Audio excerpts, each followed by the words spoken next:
lesson 6. Was that both of it for you? Marvelous. You should have the handout for lesson 10 this morning, is the lesson we'll be going over. Anyone have a lesson they're missing? I believe there is a way, I'm pretty sure there is a way that these can all be shared on the church app. I'd have to ask someone a little more technically advanced than I am. But I believe we looked at it, and I can put them all up there at the end. I wouldn't want to give you the lessons beforehand, because then you could study them and know more than me. Lesson 10. Let's have a word of prayer, and we'll get started. Our Father in heaven, we thank you, Lord, for all you've done for us. We thank you for this morning that we can gather together in your house and worship you and praise you. Lord, I pray that you would be honored and glorified in all that's said and done here this morning. I do pray that you would meet with us and with your Holy Spirit guide us to truth. Lord, I pray that you would help us as we study the Word, as we study our heritage here. Lord, that we would grow closer to you. We pray these things in Jesus' name. Amen. We are on lesson 10. As I said last week, we're going to go through some of the states, the earlier states. Most of them were colonies, some of the original 13 colonies. So we're going to go through some of those today. We will go through some other states that weren't part of the original 13 colonies, that were the earlier states. Some states have a lot of history because there was a lot of people in those states, like Massachusetts, some of the states we covered last week. Some states don't have a lot of Baptist history because, well, there wasn't a lot of Baptists there, and there, quite frankly, wasn't a lot of people there.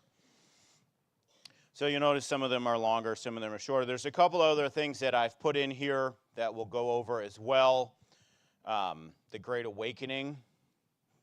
Did the Baptists start the Great Awakening? Were Baptists involved in it?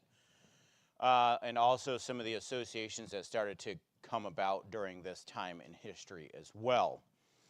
So we're going to start off with the grand old state of New York. That is not part of New England. If you're confused about it, we don't claim New York as New England, even though it does say new in front of the name. It's not part of New England. It's too big, and there's some other issues there that we won't discuss in class. I can let you know afterwards. Baptists in New York. There were Baptists in New York as early as 1640. Gravesend was a man he established in 1645, became a haven for Baptists in other persecuted religions. By its charter, New York was only tolerant of the Reformed Church. However, it was very loosely applied. It was a large region. There were areas where it wasn't applied at all. There were areas where it was loosely applied and areas where it was strictly applied. As early as 1640, a lady named Lady Moody, she was not related to D.L. Moody. She was not D.L. Moody's wife, at least. From Lynn, Massachusetts, settled in Gravesend in 1645 and established a religiously free colony. They actually gave her a charter for a colony to start this colony, and she started a colony based on, or at least had in it, religious freedom. So they were able to worship as the dictates of their conscience demanded. In this little small Gravesend town in New York, Gravesend. Another man named Francis Doughty came to Massachusetts from England. He arrived in Massachusetts. He was not so convinced on infant baptism. And again, as we go through Baptist history, the dividing split hair was baptism. They always got him on baptism. And it was infant baptism. Francis Doughty did not believe in infant baptism. He refused to baptize infants. He fled from persecution in Massachusetts to Flushing, which is part of New York, became a pastor of a Presbyterian church. The Presbyterians believed in infant baptism, or at least they practiced infant baptism. And as a Presbyterian minister, when he refused to baptize infants, they came down on him with the cold, hard hand of the law, and he was forced to flee to Virginia. Another man, William Wickenden, was a cobbler from Rhode Island. He was a pastor and a cobbler. Today we call that a bivocational pastor. So he had a job. I think I said it last week, maybe the week before. Baptist pastors at this point in time were not paid by their church. Most of them thought that was below them to be paid to be a preacher or a pastor. Pretty interesting. So most of them were not supported by their church. So how did they support their family and their living? They worked. So this man was a pastor who was a cobbler from Rhode Island. He was banished for preaching and administering the Lord's Supper from New York. By 1773, there were 12 Baptist pastors and 16 established churches. Why the difference in number there? Anyone have an idea? Why would there be more churches than pastors? Yeah, some of the pastors were circuit riding pastors, and they pastored more than one church. So they would travel around, and they would pastor churches, multiple churches. William Wickenden, on your handout, he was discovered that he was a poor man. They would not like to receive the fine for the money. Instead of keeping him in prison, they just banished him and threatened to imprison him if he was ever found in New York again. So in the end, what was it all about? Money, right? In Delaware, the next state, in 1701, a group of 16 Baptists came with Thomas Griffin. How many have ever been to Delaware?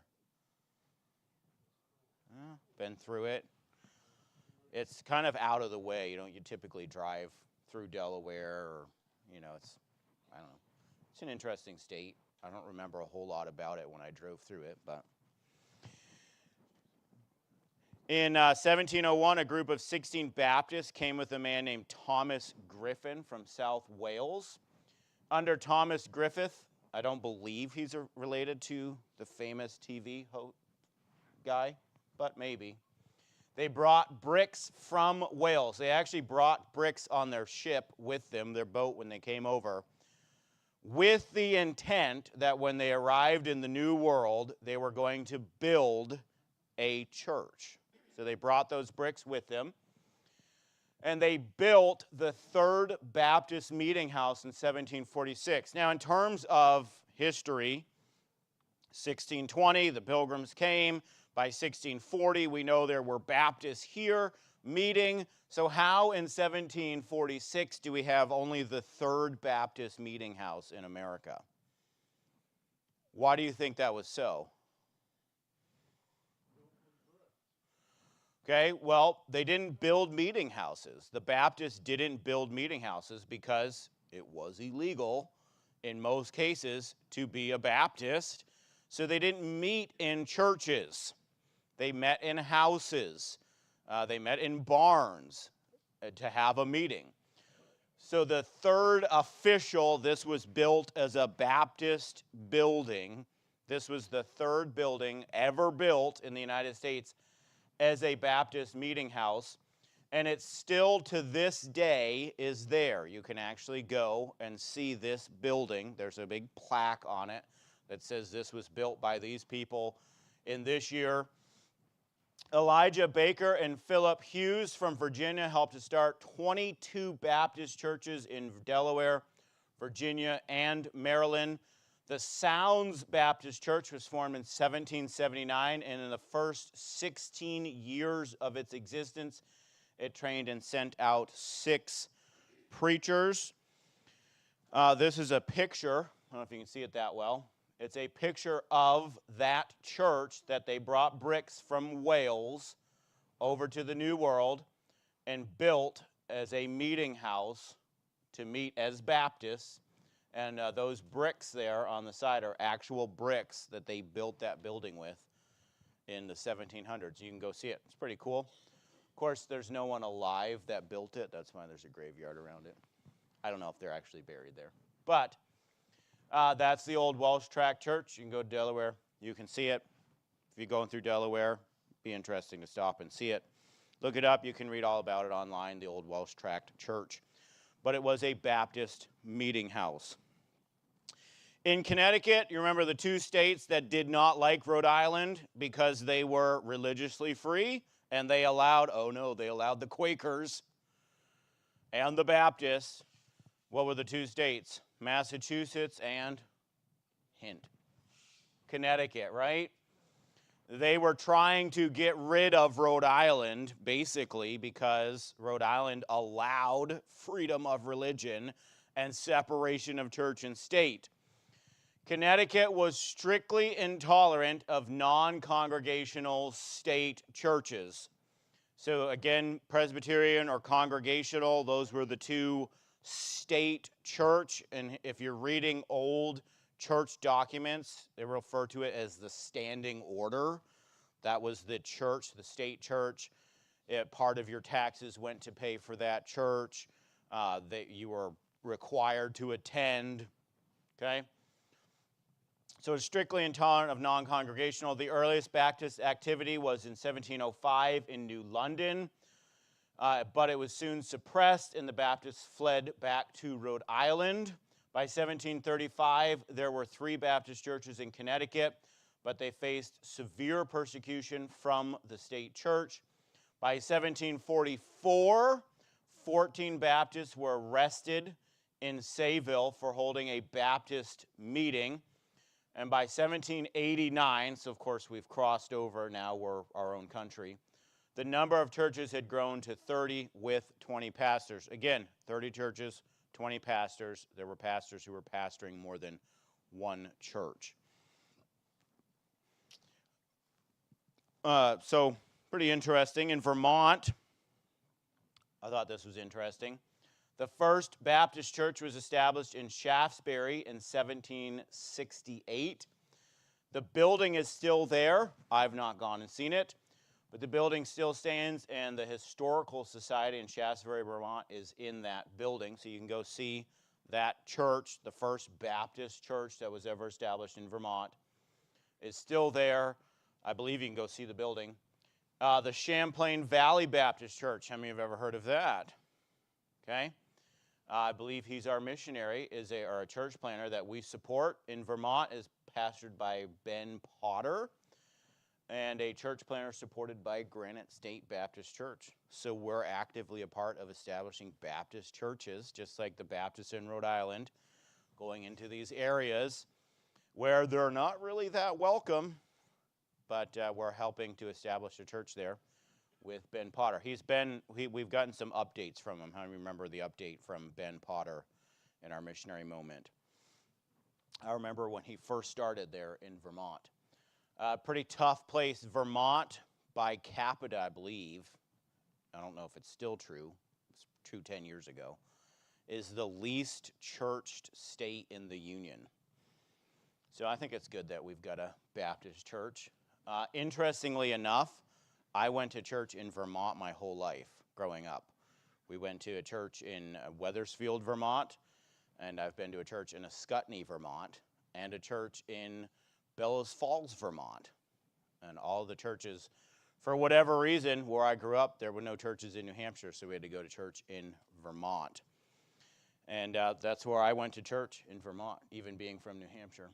We didn't buy anything there because of the sales tax. They all came to New Hampshire to buy their groceries. Baptist in Maryland. Maryland was chartered as a colony for English Roman Catholics by a man named Lord Baltimore, hence the name of the city there. Baptist churches was founded at Chestnut Grove in 1742 by Henry Sater. So in the colonies early on, Catholics were frowned upon. Catholicism was, just like Baptists and Quakers, illegal. You weren't allowed to be a Catholic. Most of the colonies didn't want the Catholics. Of course, most of them were English, and they were highly anti-Catholic, so the Catholics weren't allowed. So there were Catholics in England at this point in history, And some of the kings of England allowed Catholics to do certain things in their administration.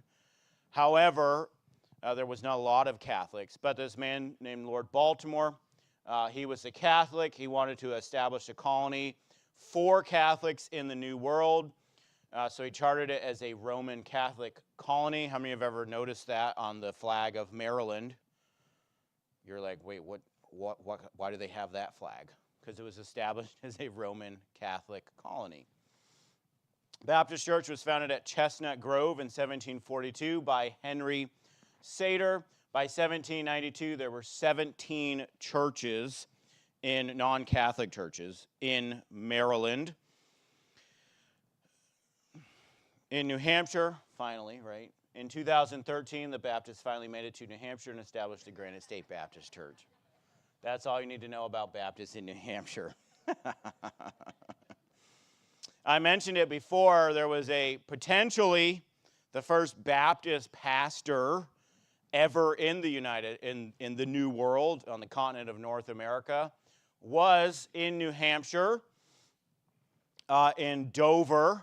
I believe it was called Piscataqua was the term back then, is what they called that area. But they believe that he pastored a church there in Dover, that area, for a short time before going back to England. In 1638, the first official Baptist church was established in Newton, New Hampshire, in 1755. I've been tempted to go by there. There is a building in Newton, New Hampshire, a little small, not really its own town anymore. There is a church that was a Baptist church building there in Newton, New Hampshire. I don't know if it's the original building. I don't even know if it was originally related to this group of people that started it. However, most of the Baptist churches in this area were started by the Brentwood Baptist Church. And that building is still there. I just drove by it the other day over in Brentwood, New Hampshire. A lot of the churches, the Baptist churches, they had a massive outreach in church planting, Brentwood Baptist. And they actually had like their own little association going on. And a lot of the Baptist churches around here were established by them. The Baptist church in Canterbury, where I live, was established by the Brentwood Baptist Church. There was a Baptist church in Loudon. I'm not sure if it's still there, if it's the Baptist church that's there now or not. But they were established by the Brentwood Baptist Church. This is later on in New Hampshire Baptist history. But the first official one was in Newton, New Hampshire. By 1770, with the addition of a Baptist church in Marbury and Ware. Where is Ware?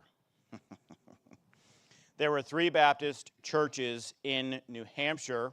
You can ask William about where that church was. I think you have a marker. Is it a marker? Was that not the church? It's not the church. We thought he was famous, but he had a moment of fame. I believe, and I don't know if it's there, the building is still there and where. I haven't gone and researched out where it was. But the original 3 churches were Marbury, Ware, and Newton, New Hampshire. Be kind of cool. You could take a day, drive around New Hampshire. Newton is down by the coast. You can look it up. It's a little small area there. Which brings us into the associations. And I mentioned some of these. Associations tended to be a little bit smaller than like a convention. They were usually started by a couple of churches, 5 or 6 churches, might have grown from there. The Philadelphia Association was the first of its kind in the New World. It was established in 1707. It was formed by 5 Baptist churches and some of their branches, so they would have branch churches. Where I was in Maine for a while, we had a branch church, and the Baptist church in Wells had a branch church in, I'm not sure what part of Wells it was, but they called it the Wells Branch Baptist Church. And our church there in Sanford helped to kind of restart that church, kind of breathe a little bit of life into it. But there were branch churches. As far as around here, I'm not sure if there's any branch churches The Brentwood Baptist Church sort of treated the churches, some of the Baptist churches that they started, as branch churches, meaning they were under the authority of the big church that started them. So they had these branch churches. Along with those, they started this association, and it grew to 34 churches by 1770. The Philadelphia Association, if you get into Baptist history, church history in the early period of the United States, they had a large influence. They were all over the place. This was sort of like the Baptist hub, if you will, in the New World, where everyone kind of looked to. The Philadelphia Association, it served as a pattern for other associations nationwide, with 48 organized associations by 1800. Why were there so many? Most of them were pretty small, like 6, 7 churches. We wouldn't really call it an association today. What would we call it today? Sort of like a fellowship, right? We all have our group of churches that we fellowship with, and most of it is determined by location, right? We're not going to have a fellowship with a church down in Florida. I mean, we could, but why wouldn't we? Because they're 3,000 miles away, right? So most of the churches around here we would fellowship with. The associations had a little bit of authority, not really on their own, as much as the churches would allow them to. They were established for accountability, discipline, and education of future preachers. So the whole point was, hey, here's a bunch of Baptist churches. Let's make sure that all of the Baptist churches are staying true to the faith. So there was that accountability. The way they would do it is they would have meetings. Some of them were annual, some of them were biannual, some of them were monthly, and they would send delegates from each church to that meeting. They would elect the leader of that meeting, all the delegates would, and they would conduct their business as the association. The discipline part of it was if there was inter-church problems, like a church member from over here had a problem with a church member from over here, and they would deal with that in their association meetings.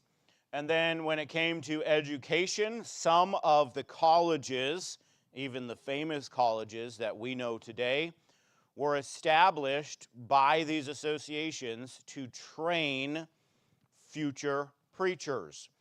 And the association, the churches that were part of that, they would send pastors to help educate in those educational institutions. The academy, established by Isaac Eaton at Hopewell, New Jersey, was the first Baptist seminary and was endorsed and financially supported by the Philadelphia and Charleston associations. So as we move forward in history, these associations would become important because of their financial ability. Because they had 34 churches that they could work with, if you were planning on being a missionary and you could get the endorsement of an association, you instantly had the financial backing of not one church, but 34 churches, right? So in colleges as well, it takes a lot of money to run a college, and the Philadelphia Association would help, and the Charleston Association as well, which was another large association based out of Charleston, South Carolina. They would help to support that first Baptist seminary established in New Jersey. The driving force that established Brown University as a seminary of the Philadelphia Association was the driving force that established Brown University. A graduate from the Hopewell Seminary, James Manning became the first president of the Rhode Island College. Originally it was called the Rhode Island College, and it morphed into Brown University. How many have ever heard of Brown University? Did anyone go to Brown University? I didn't go to Brown University. Your nieces went to Brown University? Were they Baptists? They're not Baptists anymore. Brown University isn't. But it was established as a college or a seminary to train Baptist preachers so that they could be Baptist pastors in churches. They strayed a little bit far from that founding, but a graduate from that Hopewell Seminary became the first president of the Rhode Island College. Brown University was founded by the Philadelphia Association. It's one of the oldest universities in the United States.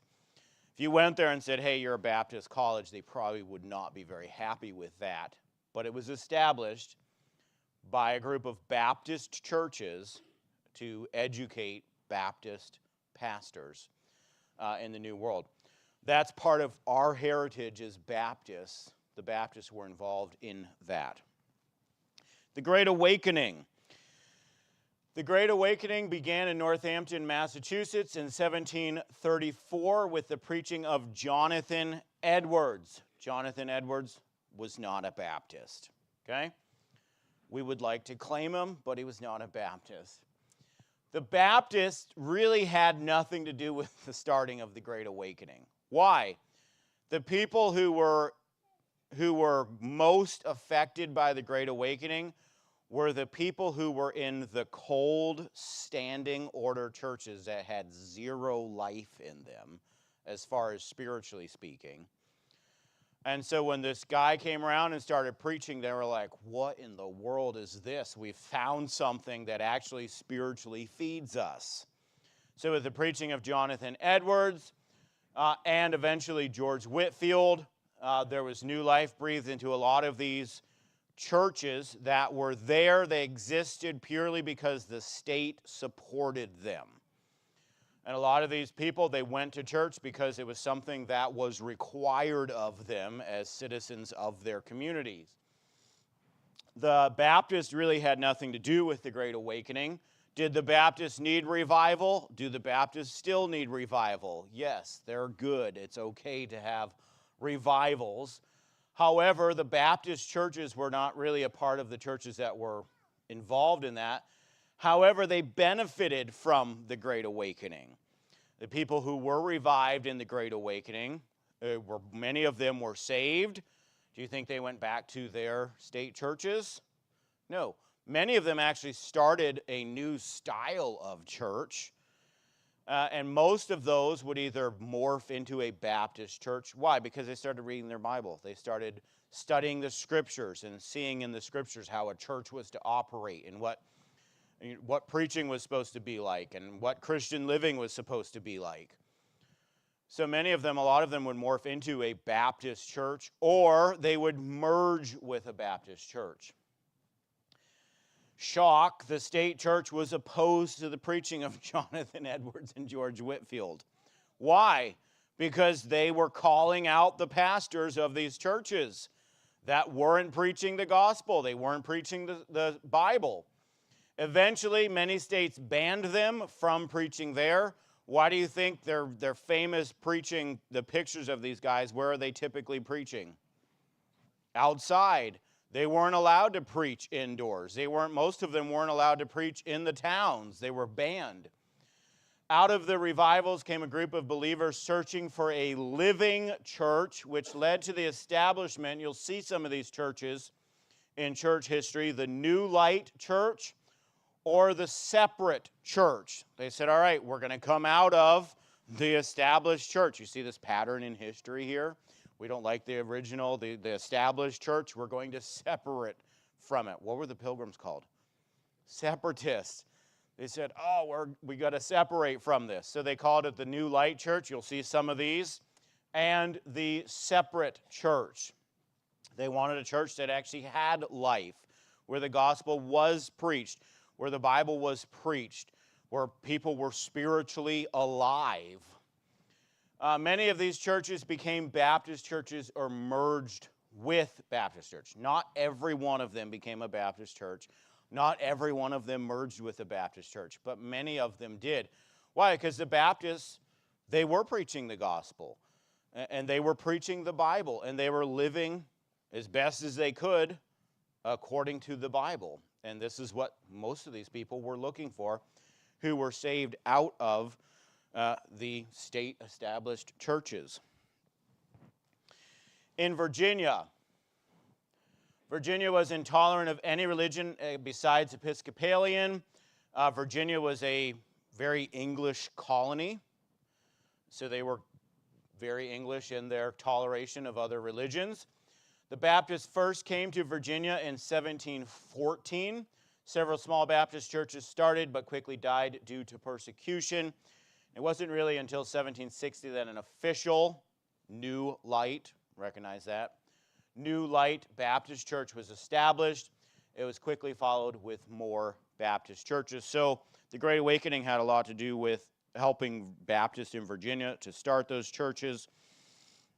The first Baptist church, or official Baptist church, was constituted in 1760 as the New Light Baptist Church. In North Carolina, it was one of, if not the freest of the colonies in every way. Basically, it was like everyone can do whatever they want. You're free to be or do whatever you want in North Carolina. The Baptist movement in North Carolina began in Connecticut with Shubal Stearns. He went to the Baptist church there in Connecticut. He was a product of George Whitefield's preaching. He was saved.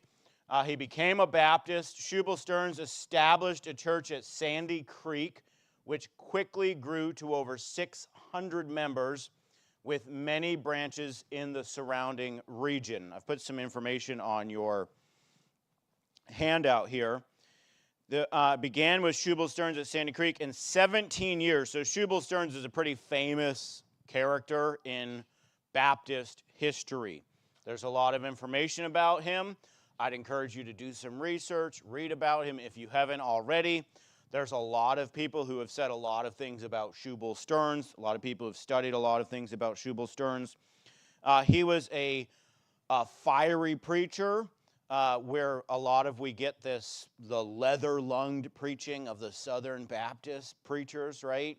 Shubal Stearns was that kind of a preacher. And many of the people who learned from him tried to emulate his style of preaching.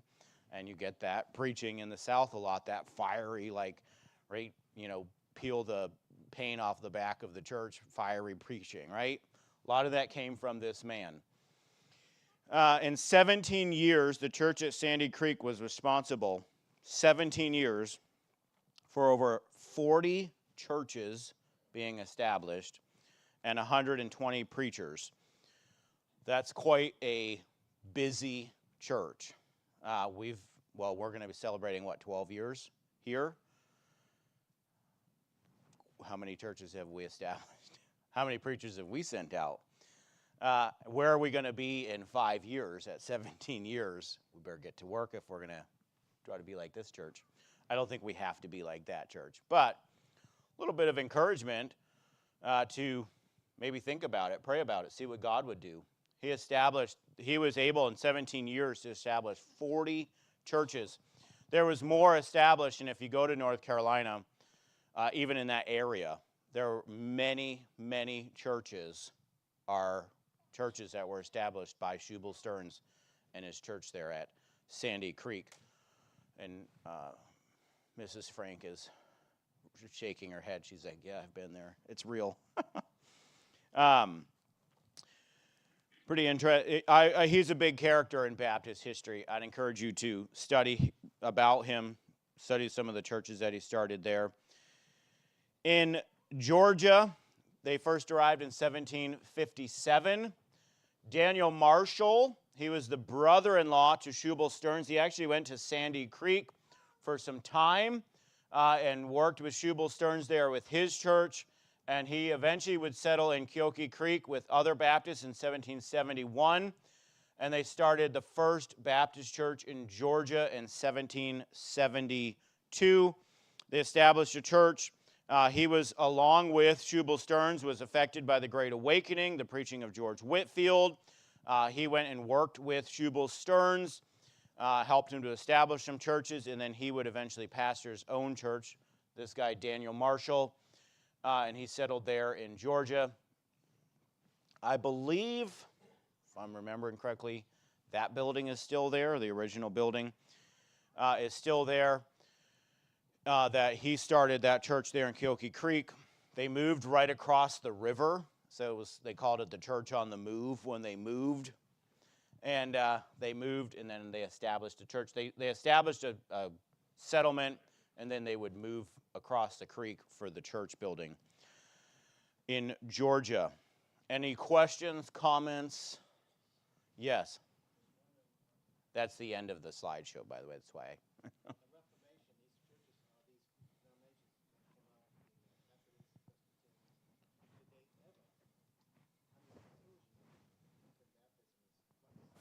Any of them. And the second question is about Jonathan Edwards and George Whitfield. What did they believe about baptism? So a lot of the Reformation churches, the church that came out of the Reformation, like Methodists, Episcopalian, Presbyterian, Congregationalists, a lot of those churches that came out of that, so in England, baptism, immersion by baptism was the standard until the English Civil War, when the Presbyterians changed it all over to infant baptism. When the Presbyterians sort of took over the Church of England, when there's that vacuum of power during the Civil War, they took over and they changed it to infant baptism. But before then, that was the only accepted form of baptism in England. On the continent of Europe, infant baptism was pretty well accepted. Sprinkling baptism, effusion, where you're pouring over, was pretty well accepted because of the influence of the Roman Catholic Church. As far as did they ever figure it out, a lot of them held to, because of the influence of the Roman Catholic Church in Europe, and they're coming out of that, a lot of them started off with that style of baptism just because that's what they came from. It was what they had always known. As far as did they study the Bible and come to, many of them did, and we have a lot of, I believe the Methodists, I don't know if the Methodists sprinkle baptize now. I've been to a Methodist church once for a funeral, but I don't know if I've ever been to a service. Anyone ever been to a Methodist Baptist service? Baptismal? I'm not sure if they immersion baptism, but the Methodists in the very beginning were very close to Baptists. If you study out what they believed and what they preached, they've gone a long ways from there at this point in history. But if you study out what they preached and what they believed, at the very beginning, I think most of us would have been fairly comfortable attending a Methodist church.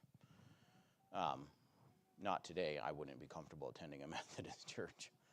But a lot of them were very similar to what we believed. And coming out of the Reformation, right, they're reading the Bible, they're actually having the Bible translated into their own language. So a lot of them are saying, hey, here's what church is supposed to be like.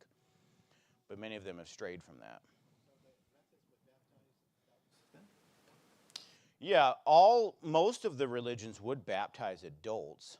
The question is, so any church you go to nowadays, most of them will baptize anyone. But my biggest question is, why are you baptizing? And who are you baptizing? Well, anyone who comes in wants to be baptized, great. Well, so to what point, right? Is it for salvation? Right? Why are you baptizing? So that would be my question. If everyone's baptizing, okay, so why? What's the point of baptism? I believe Methodists baptize adults. If I were to go to a Catholic church right now and say, hey, I'm a Baptist, I want to convert to Catholicism, they would baptize me because they would want to wash away my original sin. I've never been baptized to wash away original sin as a Catholic. So even a Catholic church would baptize an adult if you've never been baptized as a Catholic. Make sense? Right, it wouldn't be immersion baptism. They would sprinkle you with holy water.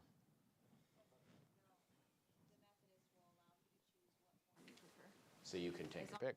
Water, and it's in the name of the Trinity. So in Methodist, you can choose your mode of baptism. But every church is going to be different. So there's the church in Canterbury is a congregational church, but it's a Baptist church. and they sprinkle baptize. So I'm like, we were a Baptist church, but we sprinkle baptize. But it's part of the American Baptist Convention, and apparently that's what they've accepted. When did the American Baptist Convention decide that sprinkling was okay? Well, in Canterbury, that church merged with a congregational church, and because there was more congregationals than Baptists when they merged, that's probably the mode they went with. Probably depends on church to church. Yeah. 1734. The amazing part of the amazing thing about that is the main thrust of it went out east over the ocean and then across Europe. Right. So George Whitefield came over here because he was part of it, and he was like, hey, I want to get in on this, but he took it back with him as well. George Whitefield and Jonathan Edwards, I don't know what religion they associated themselves with off the top of my head. George Whitefield was probably an Anglican coming from England of some sort. Just thinking, he came from England, he was probably an Anglican. However, we ever sang the song Amazing Grace? The man who wrote that was an Anglican too. So just because they're Church of England, that's Anglican. Just, what's that? Right, he captained a slave ship, right? But just because someone's an Anglican doesn't mean they're bound for hell, right? I believe that we'll probably see a lot of Anglicans in heaven because they read the Bible and they got saved. They may not have been baptized, but baptism doesn't save them, right? It's placing your faith and trust in Christ. If I remember correctly, which I don't remember a lot of stuff correctly, but I believe George Whitefield was probably from an Anglican church. Okay, so, and out of his preaching, you have the Wesleys, and they're the ones who started the Methodist Church. But Jonathan Edwards, not sure what exactly he was. He was probably Congregationalist, maybe. I'm not sure. Sorry, I don't have that information off the top of my head. But there you go. He was a Congregationalist. Jonathan Edwards, or George Whitefield was an Anglican. But they preached the Bible. They preached the gospel, and people were saved because of their preaching. So, there's people in history have said, well, I'm just Baptist, only Baptist, everything, only Baptist. Well, you got to cut about like 9/10 of your hymnal out, because the Baptists didn't write a lot of hymns, right? By the way, the Baptists didn't translate the King James Version of the Bible, so good luck getting a version of the Bible with that, right? It was the Anglicans, okay? So, right? So we can't be like, ecumenical where everyone is saved and everyone's going to heaven because God loves everyone and would never send anyone to hell. No, we have to stand on the truth of the Scriptures. But we also can't be like, well, he's an Anglican, so we can't accept his preaching. And people who got saved under his preaching, we can't accept that. Salvation is by grace through faith. It's not based on what we think it is or what we want it to be, right? Play on words. You mentioned the Catholics want to they sprinkle you to wash away Right. immersion. Right. The thing is, They believe in showers, no baths. I mentioned this once in the past, and I meant to look it up and get the full story of it, and I totally forgot. But my 8th great-grandfather from England went to Boston, from Boston to Portsmouth. He settled at Strawberry Bank, and that was in 1700. 1604 to 1700, that don't sound right, never mind. He wasn't that old. Your memory's as good as mine. But he got chewed out by the elders for not attending church. Yeah. So that's a record in my family I'm not proud of. Yeah, so there was a lot, if you study history, because I'm trying to do Baptist history, I've left a lot of it out, but if you study history, a lot of these men who became Baptists came out of that, and they heard preaching, they read the Bible, and they came out of that to Baptists, and they joined with the Baptists because it was the closest to what they could find in the scriptures. But a lot of them came from that. There were a lot of people who were saved under George Whitefield and Jonathan Edwards who became Baptist, even though they weren't Baptists, but became Baptists because of the preaching of them. But anything else? Yes.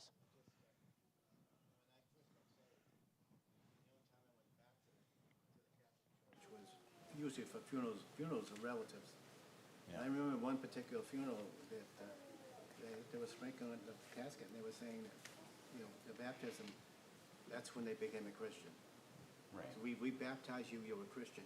And I'm just trying to get my mindset, what people coming out of Reformation, not understanding we're saved by faith and faith alone. Why are you agreeing that church can make you a Christian? Right. It doesn't make sense. So, you know, the best example of that, and we'll have to finish up, is Martin Luther. Martin Luther came to the conclusion that the Catholic Church was wrong on some things. He was an anti-Catholic church originally. When he nailed his 95 Thesis, he said, hey, I want to argue these 95 points with the Catholic Church. When the Catholic Church said he's a heretic, burn him, then he was anti-Catholic, right? So, but if you go to a Lutheran church, they have a sacrament-based salvation. And it's odd because you'll read, saved by grace through faith, but then why do we do baptism? Why do we do communion? It's sacrament. In other words, you have to do this to be saved. And that's Martin Luther's legacy that he left behind. The Lutheran church that he established in Germany was a sacrament, even though he came to the conclusion, the just shall live by faith. But apparently the just shall not be saved by faith, right? So they came out of it like, oh, salvation by works is wrong. But most of them went right back into it. And I think a lot of it had to do with where they were coming from. They were coming from that mindset that salvation is based on works. There's certain things we have to do to either be saved or stay saved. And all throughout history, as we've studied to this point, there was groups of people who said, hey, it's wrong. It's salvation by grace through faith. There's nothing we can do to earn salvation. It's all of what Christ has already done. We're nowhere near good enough, right? We'll never be good enough. If we were working our way to heaven and we really believed it, we'd be living like monks, right? Like if you really wanted to get there, maybe the closest you can get. And they're not going to get to heaven because of what they've done either. It's because of what Christ has done on the cross. All right. You are dismissed. We went a little over. Sorry, Dawn.